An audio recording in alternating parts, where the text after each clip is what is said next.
Hi friends, welcome to my channel సాహితీ మను vlogs.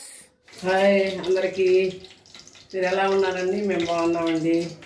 ఈరోజు మా ఇంట్లో గోధుమ ఉప్మా చేసుకుంటున్నామండి. దానికి కావాల్సిన పదార్థాలు: తిరగమాత గింజలు వేసుకోండి, ఉల్లిపాయలు, కరివేపాకు, జీడిపప్పు, వేరుశనగపప్పు, పచ్చిమిరపకాయలు. ప్రాసెస్లోకి వెళ్దామండి. తిరగమాత గింజలు వేయించి వేరుశనగపప్పు,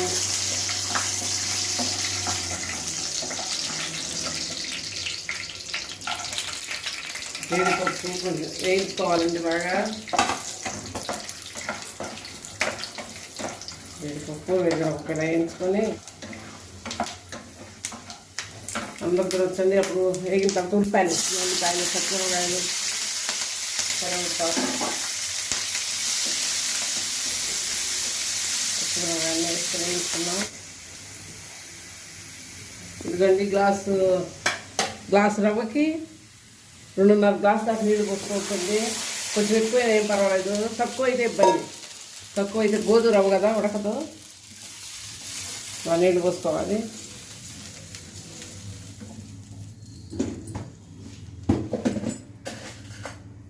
సరిపడా సాల్ట్ వేసుకోవాలి. సరిపడితే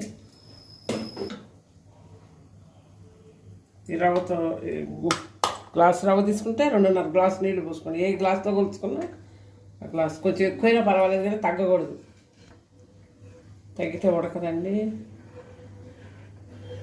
బాగా తెల్లిన తర్వాత నీళ్ళు రవ్వ పోసుకొని తిప్పుకోవాలండి.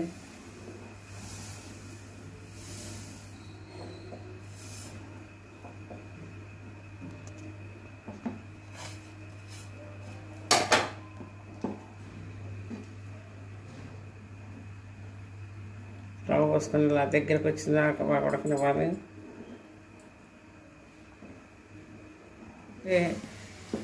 చాలా బాగుంటుంది, జలుబు చేయకుండా ఉంటుంది.